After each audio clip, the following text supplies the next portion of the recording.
At Highland, we're all about celebrating little wins and little ways to innovate digital processes.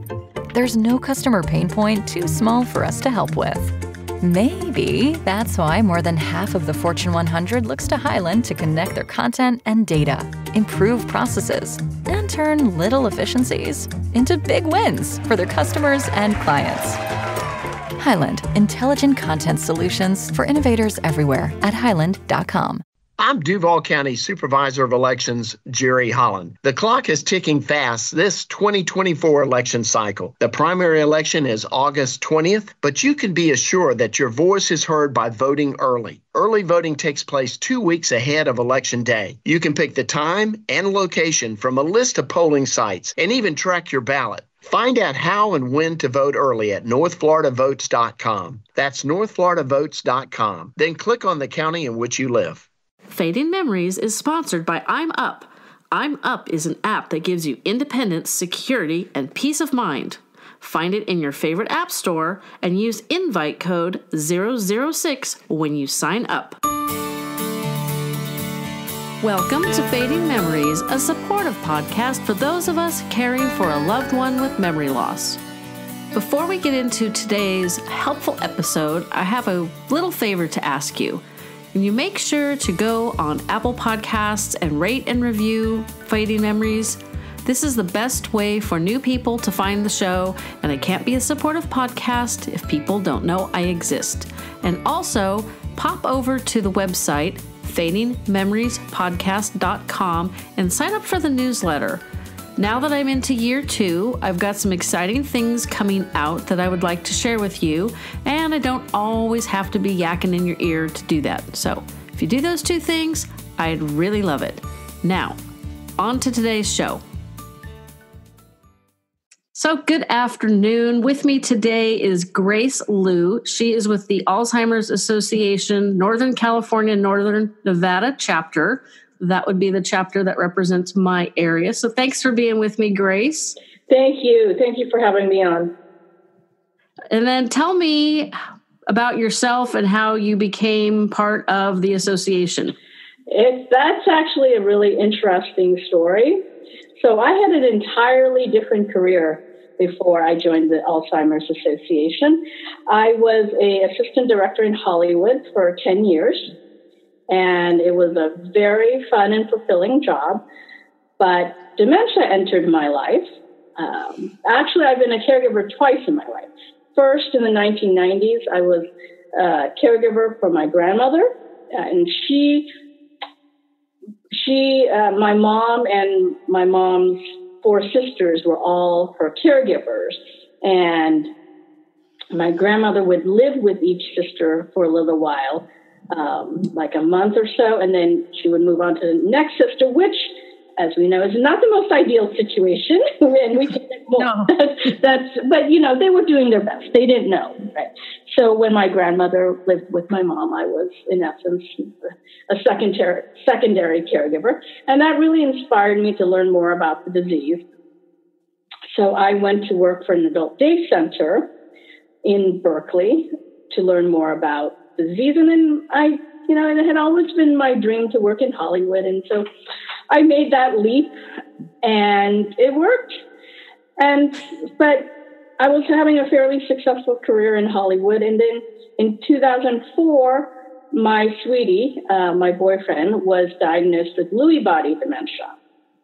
And as is with many caregivers, I slowly cut back my work hours and soon became his full-time caregiver. And his journey lasted 5 years. And after that, it was strangely inspiring. I decided to go back to school for my MSW, and I landed my dream job here at the Alzheimer's Association soon after that. Awesome. That is definitely a different path. Yes, it is. And we might have to get together again because I've had a couple people reach out to me with questions about their loved ones who have Lewy body.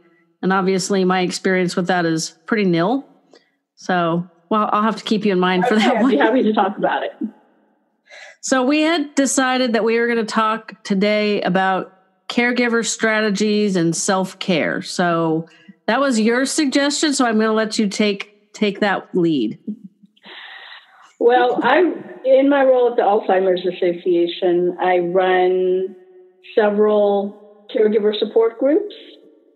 And a common thread that I see among caregivers is this feeling, well, there's many feelings involved, but one is that they're not doing enough.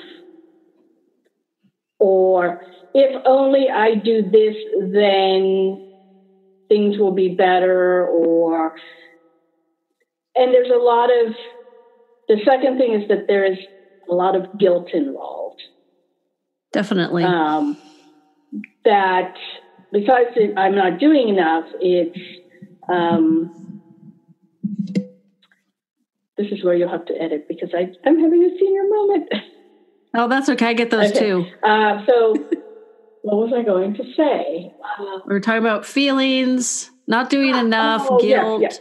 So, and the second common thread that I hear is that, there's really no roadmap for Alzheimer's and other dementias, and everyone's just kind of feeling their way through. And so there's a lot of uncertainty and anxiety that caregivers express, like, I'm not sure what to do. And there's no master guidebook that applies to everyone. So, and that in turn creates a lot of stress and anxiety, and it's very difficult to cope with that. And then thirdly, caregivers often have to walk a tightrope, whether it's the sandwich generation, caring for a parent while having young kids of your own, or whether it's someone in perhaps maybe the earlier stages of the disease where one minute your loved one may want support and help, and then the next moment they're saying, well, stop treating me like a child. I know what I'm doing. So there's always that tension, that stress that comes with caregiving. Safety issues, financial issues, legal, and, what am I doing? How do I manage in the future? Where can I get help? So caregivers are overloaded, overwhelmed. And so that's the common thread I see. And hopefully I can offer some suggestions or strategies today. That would be awesome. I think one of the things that I hear and I read, I don't hear it in my support group out here, thankfully, probably because our facilitator has fixed people on this thinking, but the caregivers, the kids taking care of their parents, which I know I'm not a kid, but I'm still working on taking care of my mom. And they relate it to raising a child. You're like, well, my mom raised me. She did this. I'm like, but it's not even the same. There's legal things. They're an adult. I mean, it's so not the same. And it makes me nuts when people say that. And I try really hard not to correct them because obviously that's not very kind. And I don't want to add to their stress. But I always feel like that mental frame of mind isn't helpful. Maybe it is for them. If I thought of it that way, I'd probably not be very good at what I'm doing. You meaning saying that treating your parent as a child? Well, they relate it. It's like taking care of my mom is like raising my daughter. Right. No. And I don't agree with that at all. Raising my daughter was actually fairly easy. But taking care of my mom is not. And I don't have her full time. She's in a memory residence. I can't imagine feeling that way and having her in my house. I would absolutely agree. I think, it's almost the opposite because when you're raising a child, that child is learning and developing and getting better at doing things and becoming more independent. Whereas the reverse is true when you're caring for a parent with dementia. They're, in a sense, unlearning, and so they're requiring more help and more of your time and energy. Yeah, and it seems to last longer. I've been on this journey probably 20 years with my mom, and she's 76. Yeah. And the neurologist said, unless something else happens, she could probably easily live another decade. I was like, oh, please, no. Which probably sounds really terrible to some people, but when I look back, I cannot remember not dealing with her memory issues. It's been that long. So, I try to look back and think, well, when did I not know she had this problem? And it's impossible to remember. That's how long it's been. So I don't look at another 10 years. I mean, she's already really bad, at least with me. That's the interesting thing I've also found with my mom is with me, I get rote language. I get snarky comments a lot more than I did a year ago, which is really, really irritating. And with other people, she's much more conversational, much more friendly. And it's like, okay, this brings up childhood hurts and it really irritates me. Right. There's a lot of triggering that happens, right? Especially if you're caring for a parent, all those childhood issues and triggers, and your parents still remember those. That's what I always think with her. It's like my entire teenage and adult life, I've always felt like no matter what I do, it's never enough. Mm-hmm. That was with her. That's with my dad. Sometimes even today, it's like, hey, maybe not today is a good day, but there's a lot of times when I feel like that with my husband. It's like, I need to learn how to not feel that way. But man, mom can push that button without saying very much. It's amazing. So you definitely don't have that issue if you're raising a child. They can push your buttons, but not in the same way. Right. So what type, you said you had, so we were talking backtrack half a step here. You said you could offer some tips and stuff for not feeling guilty and maybe not feeling like you're not doing enough. Because I have to battle that with myself. When we talked, I guess it was last week, I basically said I saw mom 3 times in 1 week. And so I took my normal Monday visit off because I'm like, I need to get caught up on work. So, and it was hard because I felt guilty, and I'm like, the staff always knows I show up Mondays between 2 and 1:45 and 3 at the very, very latest. And I always think, are they waiting for me to bring up a problem or an issue? And it's like, they can call me. That's right. So I think it's very difficult for caregivers to set boundaries. And even like you're saying, your mom is in a safe place. She's receiving good care, and you're feeling like you're not doing enough, right? I think caregiving can be sort of a black hole, even when your loved one's not living with you. I definitely feel like I've been sucked into a black hole.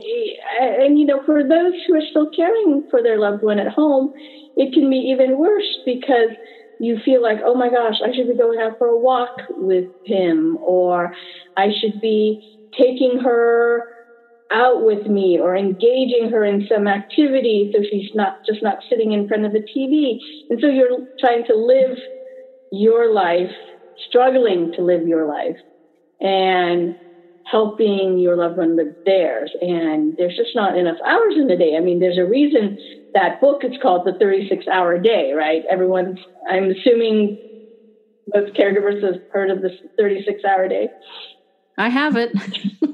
It's a very comprehensive book that existed.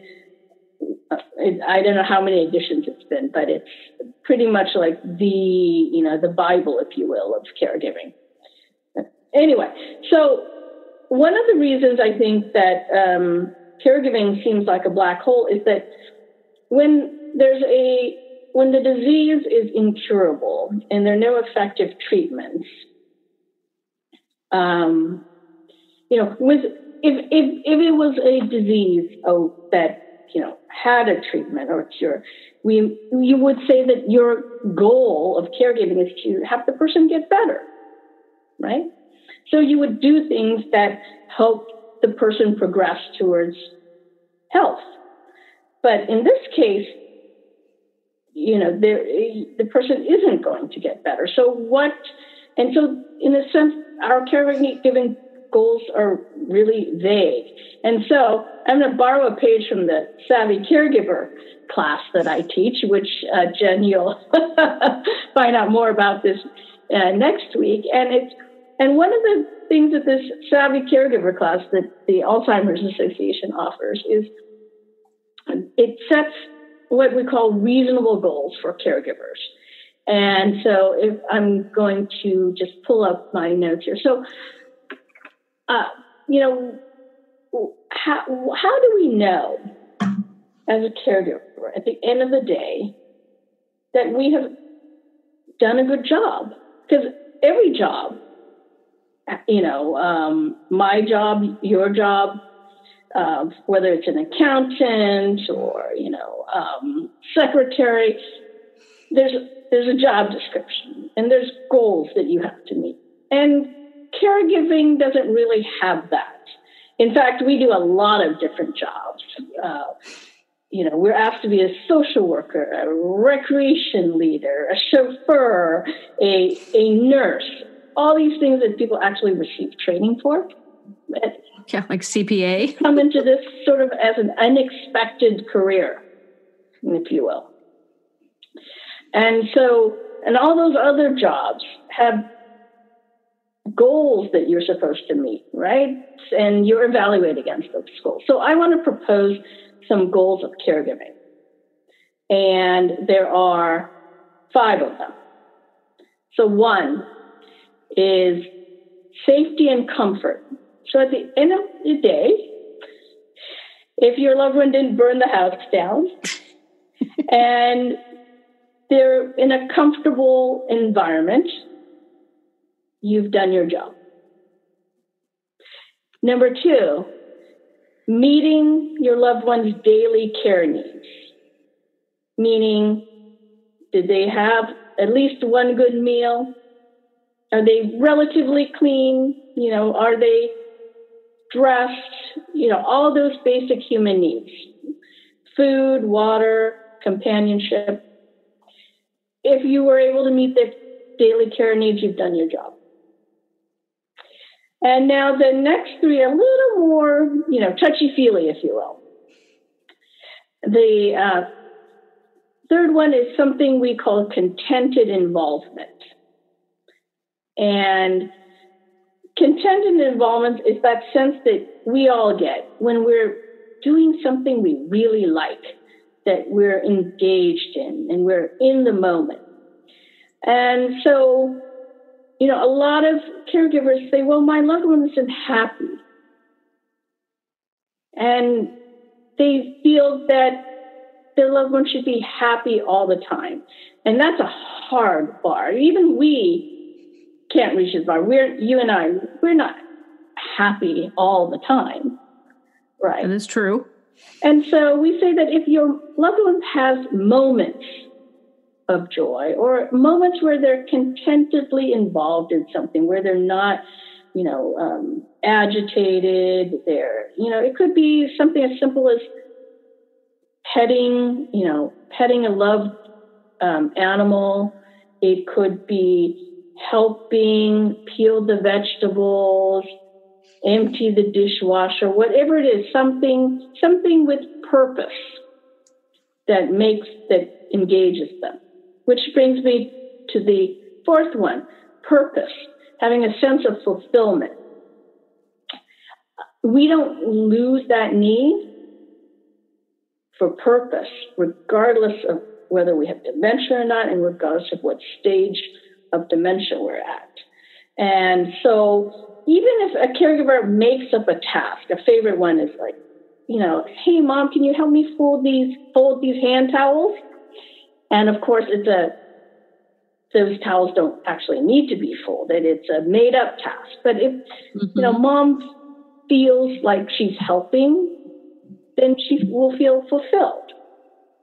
And I actually think that this is a good strategy for a lot of caregivers is to, even if you don't necessarily need help, to make up tasks that your loved one can do successfully and be engaged in, so that they continue to feel this sense of fulfillment. It may be playing with the grandkids. It could be helping feed the dog, something like that. Well, that's one thing I've been researching a little bit. And because my mom is in a care residence, obviously everything's done for them. And I'm mentally thinking through ideas to give her purpose while she's there. She's a mom, she's a grandma, and she's always trying to take care of people. Mm-hmm.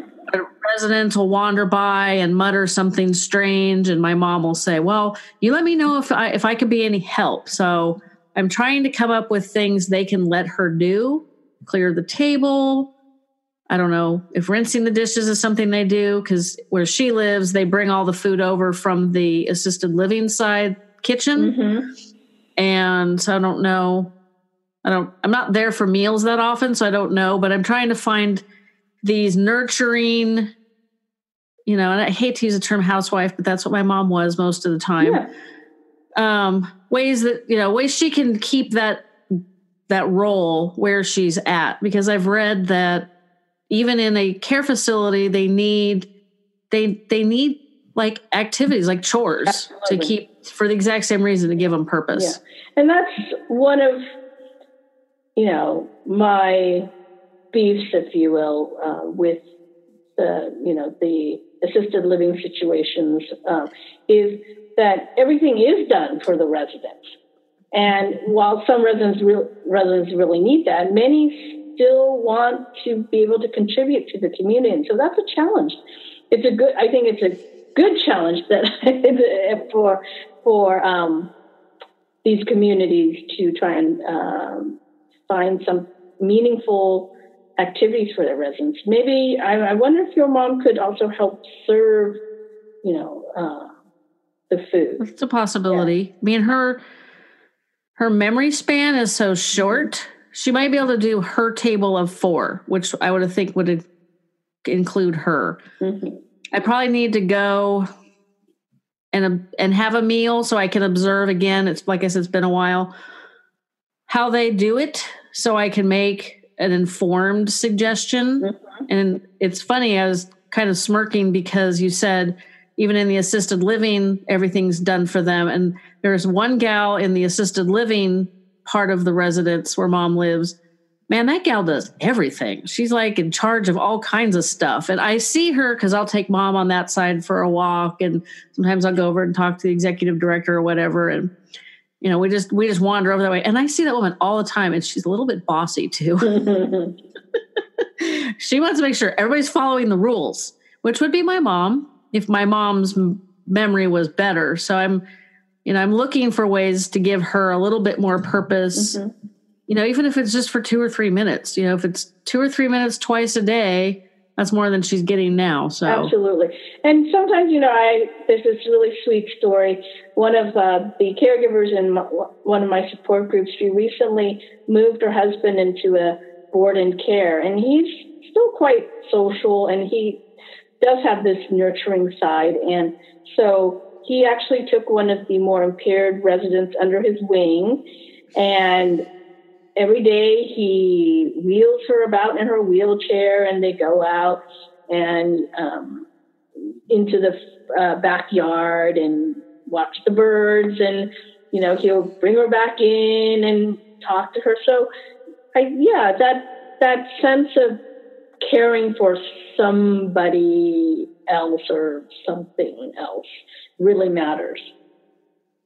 And then my husband is friends with a gentleman whose mother-in-law just recently moved in to the same residence. So I think I need to deal with that gal a little bit more to see where she's at and see if maybe my mom can do things with her. I mean, my mom's skills are getting pretty compromised. I actually made a suggestion to the caregiver that's in charge of the showers because she told me mom ran away from her. Mm. And I did not ask for more details because I did not want to know what state of dress mom was in. Not my idea of, that was definitely the TMI I didn't want to know. And I learned from somebody in my support group, this one gal had a problem. You know, it's like showers seem to be a problem all the time.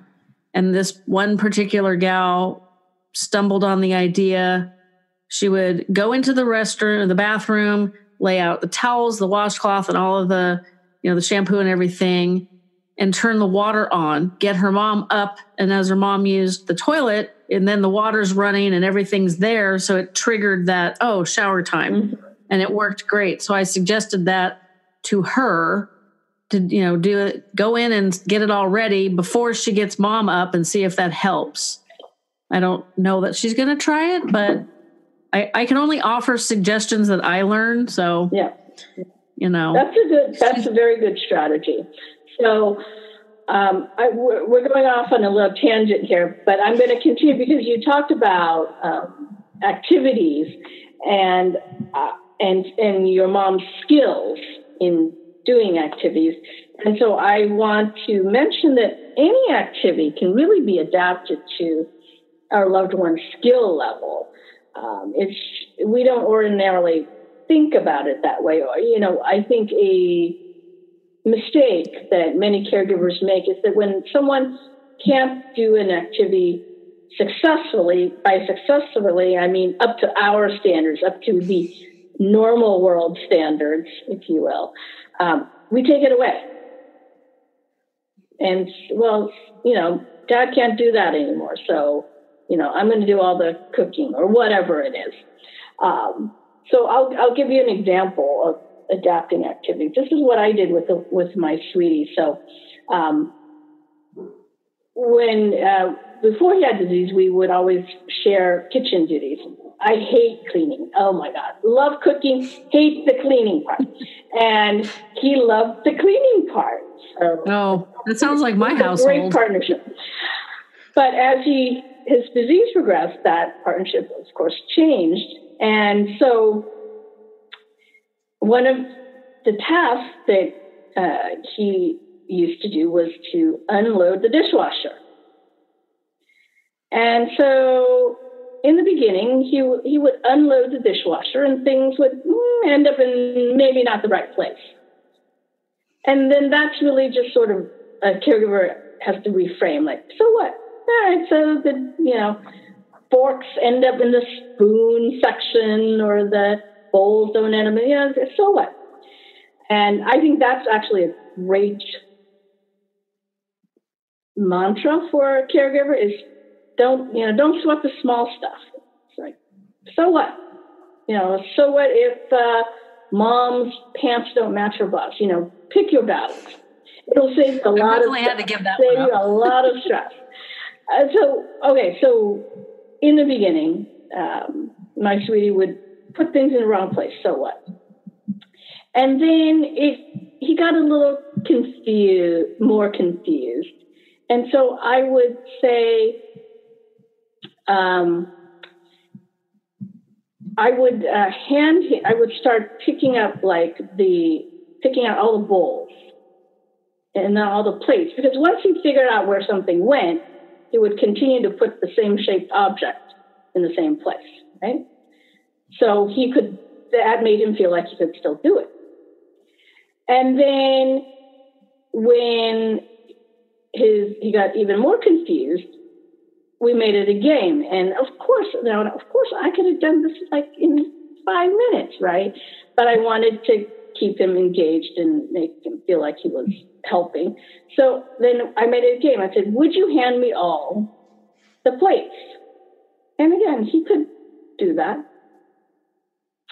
And eventually he didn't recognize what different things were. And so I just said, hand me the stuff from the dishwasher. And so he would do it randomly, and it took a little more organization on my part. So he was able to do that task till almost the very end because I continually simplified it for him. That makes sense because, like, my mom's at the stage where if I said, hand me the plates, I'm not sure she knows, like, I'm not sure that she has the connection to the word plate and what a plate looks like. And her visual processing is just shot. Yes. It's really interesting now that I know that for 100%. It's interesting to observe it because she'll say something really strange and I stop and think about, like, okay, what is it she's actually seen? And I think when we spoke on the phone, I told you that the shadows flip her out. She just like tries to step around them. And we were coming down the stairs from the dentist office and there was literally a round shadow on one of the steps. And it was like right where you're going to put your foot. And I saw it. And then I felt her hesitate behind me. That's the one thing that's really weird. She will not walk next to me. She will walk behind me like many paces. And if I get too far ahead, then she trots to catch up and she'll say something. And so I try to like get her to walk next to me because, I don't want her walking behind me. It's a little hard to observe what's going on. But this shadow on the stair, like, really concerned her because to her it looked like a hole. Right. Trying to figure out how to step around it and not fall down the stairs. But fortunately, because I've experienced the whole shadow incident with her, I knew as soon as I walked past it, I'm like, oh, wait, that's a hole. So I turned around and I said, and I touched it. I said, that's just a shadow from the lights.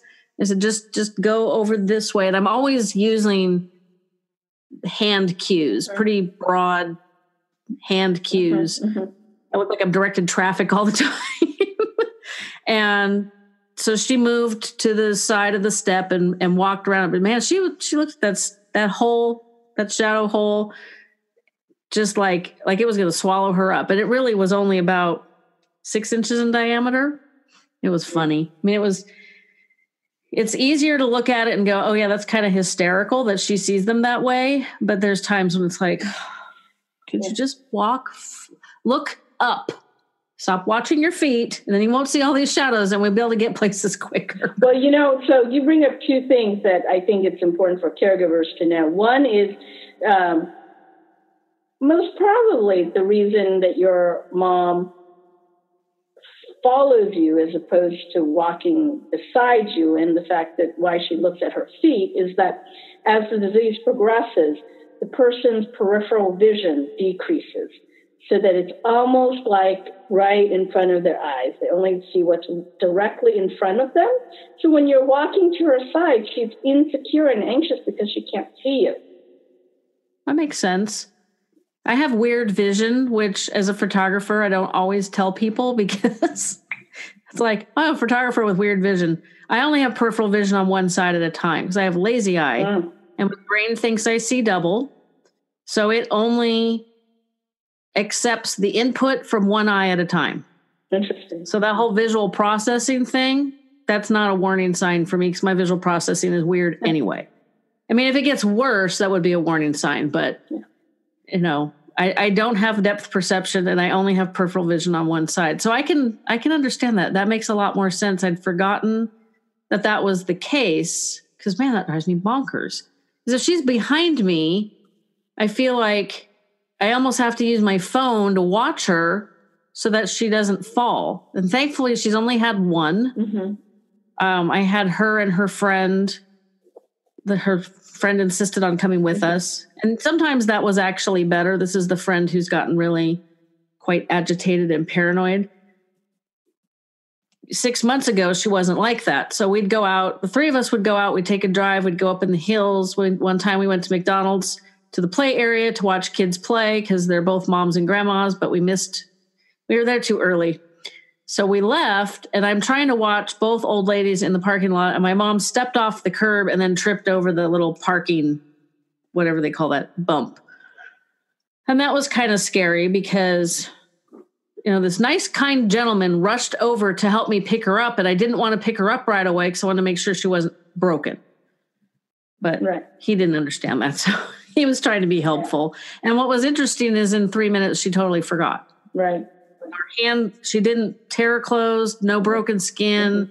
I did let the staff know that she had taken a tumble. So if there were bruises or she complained about something, that they would have a clue. But that's the only time that we've had a fall incident. And it was mostly because she tripped. Yeah. So since then, I really, really hate having her walk behind me. Yeah. So the other thing you bring up with the shadows is that is very common for people with dementia to mistake shadows for holes. And that's something that caregivers can actually use to their advantage for those of you whose loved one may be at risk for wandering, is to put a dark rug or something in front of the door, and the person, and this is, in the mid stages, may perceive that as a hole and not step over it. That's tricky. I'd heard about putting curtains over the door. That too, hiding the door. Yes. Yeah. Well, they probably won't climb through a window to get out. Although there have been some residents where mom lives that have attempted that. But there's not curtains on them. So chances are they're not going to climb through a window to go outside. So if they see curtains, the theory I've been told is that they think it's a window and they don't climb out the window. That's a good idea. Good idea. So you put a dark rug in front of the door and curtains over the door. Maybe you can get a good night's sleep. Because I think there's a couple people in my support group that need to hear that. Yeah. So I'll try to remember. It's only a couple weeks. So I think I can remember 2 weeks if that comes up again. So I want to go back very quickly to the fifth goal of caregiving. And so the fifth goal is to reduce suffering. That makes sense. So we can't cure the disease, but we can really improve our loved one's quality of life. And part of what, Alzheimer's and other dementias are definitely not fun. And, it's a very depressing, negative experience, as, we can only imagine. And so when our loved one is confused and agitated, it's not a pleasant feeling.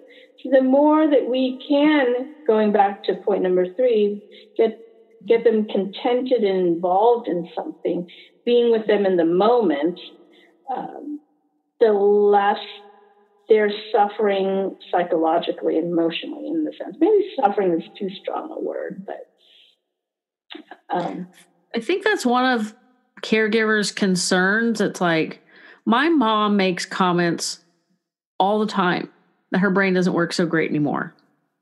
It's not an unusual style of comment for her, but sometimes I wonder, I'm like, is she really aware of what's going on? Or, it's hard to know, but I know that's one concern a lot of caregivers I've talked to. They're afraid that their loved one is locked inside this dying brain and they know what's going on. And I can't imagine that they do, but that one's hard. Yeah. I think a person may have moments of awareness. Of course, it just totally depends on where they are in the disease. I think many people who are in the early stages still have a lot of awareness and insight into their condition. But the blessing and the curse of Alzheimer's and dementia is that as the disease progresses, the person generally forgets they have a disease, or they lose the awareness that there's something wrong. And unfortunately, the caregivers don't forget, and they're fully aware. No. And when that, when the person loses that awareness, in a sense, they actually become more content and happy because they're no longer struggling. Yeah. Because I didn't see them, I saw my mom a couple times a month prior to my dad passing away. I knew what was going on, but I didn't have the day-to-day. So I don't have the experience of knowing when she kind of went from knowing she had a problem, because they never admitted. There was never a family conversation that, oh, hey, mom definitely has Alzheimer's. She's been diagnosed with it. And, we need to make some plans. There was none of that. My dad made good plans. They had a trust. He had investments. So between her Social Security, renting out her house, and money that the financial planner deposits in her bank account every month, she's got plenty of money for, if it's going to be 10 years, even if it's 20, God forbid, she's got plenty of money. So that planning happened, but I don't think my dad, I know he never searched out any of the stuff that I've searched out, which was frustrating because I found a really good adult day program for her relatively close to their house. You had to drive through downtown, their hometown, downtown, and past a couple of schools. And so in the morning, it might have been a little bit more traffic challenge than he wanted to deal with. He wouldn't even consider it. And it was like, you need time away from her. She needs time away from you. And she needs to be around other people like her just so she can, if she just needs a change of pace. He would not go talk to them with me. Nothing. It was so frustrating. Mm-hmm. And I've never understood that. And obviously I never will since he's gone. But I keep trying to find ways to connect with her, give her more joy, plan for further down the road when she takes another dip, which hopefully is not for another couple of years because she stabilized pretty well. But like I said, I've never been aware of when she went from knowing she had an issue early on. Oh, she was really good at denying it. Denial, duck, bob, and weave, just everything she could to distract. Because my grandmother also, she had brain damage from an aneurysm that leaked. And I've gotten two different medical opinions as to whether or not she had undiagnosed Alzheimer's. But she progressed as if she did. So my assumption is she did, although, my MD has not come in the mail yet. And my maternal great-grandmother also had no memories at the end of her life. So there was a lot of reasons for Mom to be in denial. And I tell people all the time, that is the absolute worst thing you can do. If you know you have a problem, you need to tell people so they don't think you're going crazy, and you can make plans. Absolutely. Planning is, and then learning more, everything you can. Because I've told people, and you might cringe when you hear this, I didn't even know about the Alzheimer's Association until the summer of 2017. I Googled support groups because going to the grief support group through hospice for my dad was like a fourth of the problem that I was trying to deal with. I could deal with losing him, but having to deal with that and taking care of my mom was like too much. And that's when I found my support group for you guys. So excellent. Yeah. And I was like, oh my gosh, there's all this information out here that I've not ever been aware of. And then starting the podcast, I've learned way more than I ever thought I wanted to know. Yeah. And so I would say that there's a couple of other strategies that you just mentioned there. The disease is so overwhelming, and it can be such a long journey that you are going to need support. And it's not just emotional support. But we do need that. And a support group, whether it's through the Alzheimer's Association or through some other agency, is extremely important, as I'm sure you know. Not only learning from other caregivers who've been there and done that, but having a safe place to vent with other people who really understand. Because you can talk to your friends or other family members, but unless you're really there, living it, going through it with your loved one, other people really don't understand. This is true. And the second thing you mentioned is education.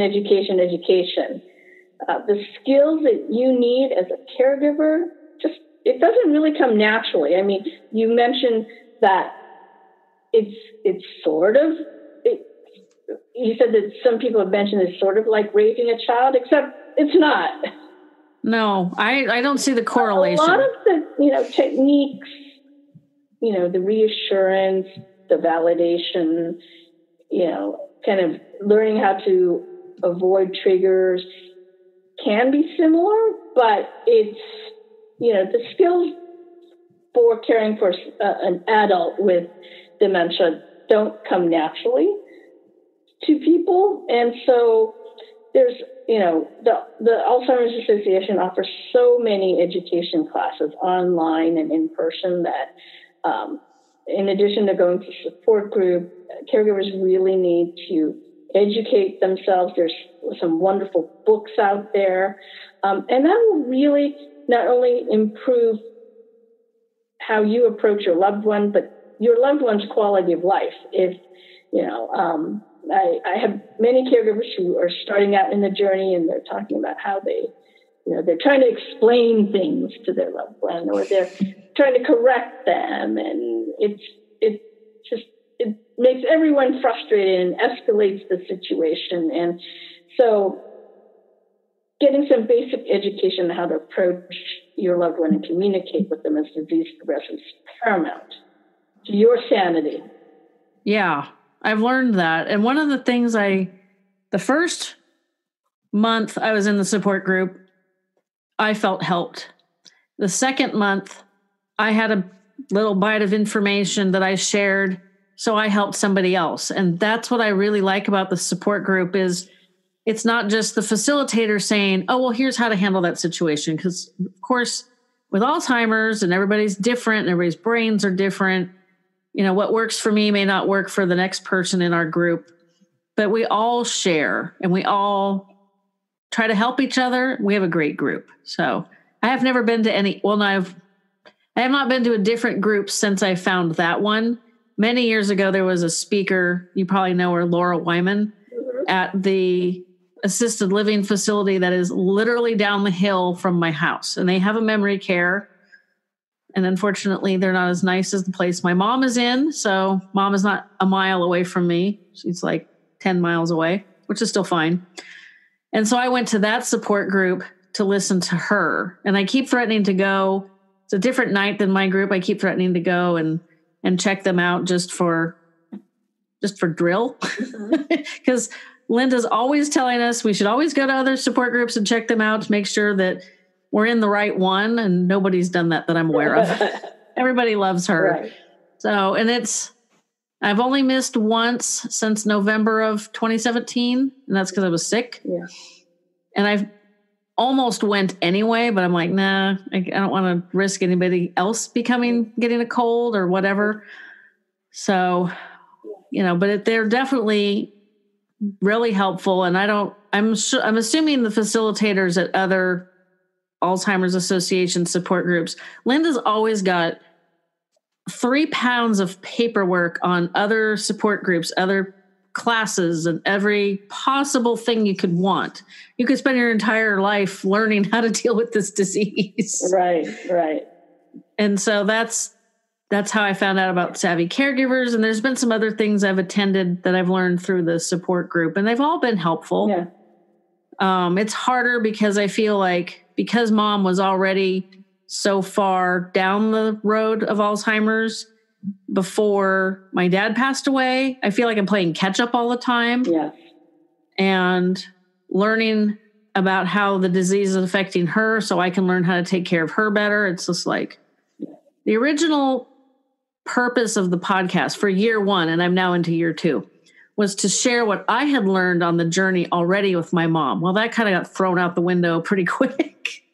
And I'm like the conduit for sharing information as far and wide as I can. And I have learned so much. That's wonderful. Mm-hmm. And the whole reason for a podcast is because you can listen to it while you're doing the 500 other things you're supposed to be doing. There's days I swear I'm going to bring my earbuds and have one in, and so I can listen to my mom ask me the same question 15 times, but I can listen to something else. I have not pulled a trigger yet. Yeah. But it's getting there. Yeah. So speaking of the gazillion things that a caregiver has to do, the other piece that's really important is, besides the emotional support, is to get that actual physical hands-on support. Because I don't care how, healthy or young you are, you're going to need respite, meaning a break from caregiving. Because this is a marathon, not a sprint. Yeah, it's a really long marathon. I'm in the ultra marathon group. And so whether it's family, a friend, a paid caregiver, or an assisted living, you are going to need help. And I'll tell you, no caregiver has reached out for help too soon. That is true. I actually did an entire episode, so this is it's a plug for a previous episode, all on respite care, why it's important, and how to get it. And it was through the Office of Aging. It was a gal in New York, that Office of Aging, which I'm not quite getting the name right, but close enough. So if you haven't heard that one, people should go back and listen to it, because she offered a lot of really good suggestions that were not just pay for it, because that's not always easy. And, it kind of cemented the fact that my dad really should have done that, because my dad was he had chronic illness, he had diabetes and heart problems, and my mom's brain didn't work and his body didn't work. So between the two of them, they were like one person. But he tried really, and it's probably generational, but he tried to do it all himself. And I'm sure it shortened his lifespan. Yeah. He did not take good care of himself. So, that didn't help. But he would get short with her and snap at her. And he didn't have a lot of patience as it was. And I swear she knows how to poke that button and just set you right off. Boom, off you go. She gets that instantaneous irritated button really well. And they'd been married when he died. They'd been married just over 50. They had just hit 55 years. Yeah. So of course they knew how to push each other's buttons. So I want to make a plug for our services that if you're looking for respite or ways to afford respite, to call the Alzheimer's Association and we can connect you. We can do what we call a care consult, a little care planning, one-on-one or by phone. And there is help out there. And I encourage all caregivers to reach out and to find a source of regular respite. It's not just you may have friends or family say, I can come by when, I get off, when I'm on vacation next week, or, or they'll say, well, let me know what you need. And then the caregiver never follows up. There's having a regular form of respite, meaning so when I was caregiving, there were two things I could never miss: my caregiver support group and my dance class. And those two things helped me get through the journey. And no matter what happened, I made sure there was always someone to cover those two times. And so every week I could depend on that. And if you ask someone to do something on a regular basis, they can schedule their life around it, and you can schedule your life better. Well, it's also kind of like a lifeline. Okay, on this day, I'm going to go to my dance class. And this day of the month, I'm going to the support group. So you have a little beacon of hope. Might be not quite the right word, but that's the biggest problem with Alzheimer's, is that it's so hopeless. And, as we started earlier, they just get worse and worse, and you take on more and more. And it's like a snowball rolling downhill. You need those little beacons of happiness, hope, whatever you want to call it, just to keep you from losing your mind. Which is right. And you'll be happy to know at the end of every podcast episode, I put in the 24/7 helpline number. It's just part of the end of the episode because, I advocate find a support group. You can listen to all of the wonderful people that come on my show. And then the Alzheimer's Association has this helpline. So there's always somebody, there's always somebody to listen to you, or some advice you can listen to. And one of these days I'm going to memorize it. It's on a Post-it note on the computer right now. One of these days. I think I know it. I can quiz you. It's not that hard. And I think if I had to, I probably could pull it out of memory, but because I've heard it enough times this week. How about I say it? Oh, good. Go ahead. So the Alzheimer's Association's 24/7 helpline is 272-3900. That is correct. And so we talked about expectation, or not expectations, but setting boundaries and goals for caregiving. And then, well, we touched a little bit on self-care. Setting the goals. I like the 5 points that you made. That really that helps me. So it's got to help other people. So maybe that's a good place to end. Beautiful. And you have a fantastic weekend. I really appreciate you coming on. I know you guys are super busy over there. One of these days I'll come in the office and meet everybody. Okay, wonderful. It was a pleasure speaking to you. You too. Thanks so much, and you have a good weekend. Okay, take care. Bye-bye. Thanks for tuning in. I want to remind you, if you need help right this minute, you have a question you need answered right now, you can contact the Alzheimer's Association 24/7 hotline. Their phone number is 1-800-272-3900. For tuning in to Fading Memories, and as always, I'll be in your ears again next Tuesday. Coming up in just a sec is a promo from another podcast that you might find helpful. It's called Anxiety, and it's about a gentleman who's been through all types of mental health struggles and how he managed to come out the other side. And it's a way for you to find ways that you can do better with your mental state. And I know caregivers need that. So I hope you enjoy, and if you like it, give it a listen. Do you or someone you know struggle through life with anxiety-related mental disorders? Ever get that feeling that you are one of the few? I'm here to tell you that you are not alone.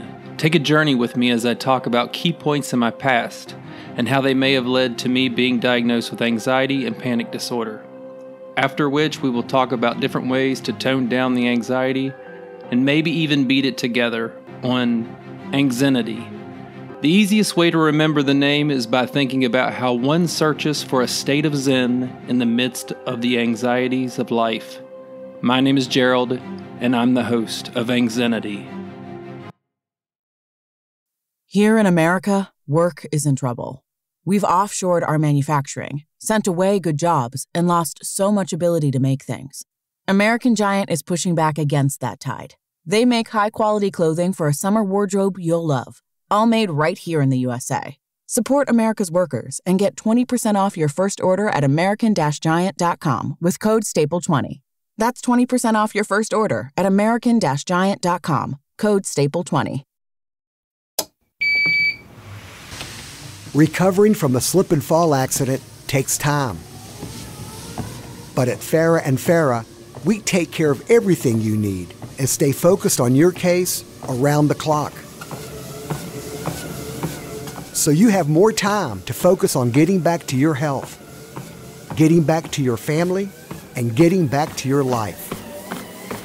Farah and Farah, here to make it easy. Jacksonville.